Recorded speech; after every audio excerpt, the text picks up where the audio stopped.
আজ নিজেকে ব্যস্ত রাখতে চাই নিজেরই জন্যে। ইদানিং নিজেকে নিয়ে বড্ড বেশি ভাবি। আমাকে ভাবতে শিখিয়েছে অধরা। অধরা, কেমন আছো? অনেক দিন তোমার কোনো সংবাদ জানি না। নিঃশব্দে বেরিয়ে পড়ি বাস ধরব বলে। আমার বাড়ি থেকে বাস স্টপেজ মাত্র 1 ক্রোশ। দাঁড়িয়ে আছি, বাস এসে থামল। আমি তাকিয়ে আছি বাসের পাদানির দিকে, কখন জায়গাটা খালি হবে। পাদানিতে শেষ যাত্রীর পা, একজন রমণীর। আমার মনে পড়ে যায় এই পা কোনো একদিন আমার বুকে উঠেছিল। মুখের দিকে তাকাতেই দেখি অধরা। অধরা, কেমন আছো? ভালো। আপনি কেমন আছেন? নিজের কাছে অবাক লাগে, অধরা কখনো আপনি বলেনি। আমার আর্কিটেক্ট, নাম মাধব সরকার। আমার নাম সাধন রায়। অধরা নীরবে চোখ তুলে বলল, বাসায় আসবেন? আচ্ছা, যাব। অধরা চলে গেল। বাস অনেক আগেই চলে গেছে, শুধু আমি একা দাঁড়িয়ে। নিজেকে নিজেই বলি, বাসায় যেতে বলল, অথচ কোনো ঠিকানা দিল না।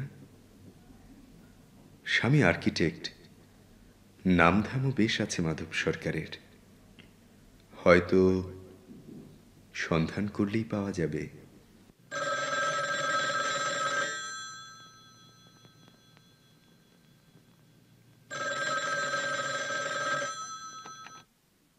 অধরা বলছি। আমি সাধন রায়। দোহাই, আমার ঘর ভেঙো না। বিশ্বাস করো, তোমার বাড়ির আঙিনায় আমার ছায়া যেন না পড়ে, সেজন্যই তোমার ঠিকানাটি দরকার। সত্যি বলছো? হ্যাঁ, সত্যি। 101 বালিগঞ্জ, পিকনিক গার্ডেন। ভালো থেকো, রাখি। আমি আজ ব্যস্ত রাখবো নিজেকে। চলে যাই অধরার বাসায়। তখন সবে দুপুর 12টা। অধরা হতবাক, ব্যস্ত হয়ে বলে, তুমি? হ্যাঁ, আমি। ভয় পেলে? না, মানে তোমার তো আসবার কথা ছিল না কখনো, এই তো। কিন্তু আজ তোমার কাছে একটি জিনিস চাইতে এসেছি। কি? তুমি আমাকে একটি চুম্বন করবে, আর আমিও। অসম্ভব। কি করে সম্ভব হয় সেটি তোমার ব্যাপার। দোহাই সাধন, আমার সংসার ভেঙো না। শুধু তো একটি চুম্বন, তারপরেই তো আমার প্রস্থান। ও ও এক্ষুনি এসে যাবে। তাহলে তাড়াতাড়ি কাজটি সেরে ফেললেই হয়।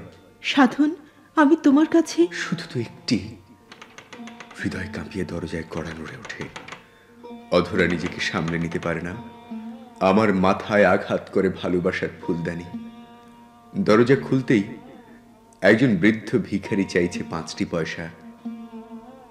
অধরার চোখে মুখে অপরাধ, আমার মাথায় রক্তের ফোঁটা। ভিখারি বিদায় নিয়ে চলে যায়।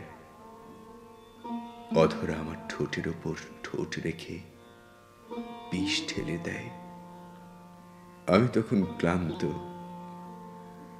অধরা চোখ তুলে শুধু বলল, আবার কবে আসবে? এভাবেই।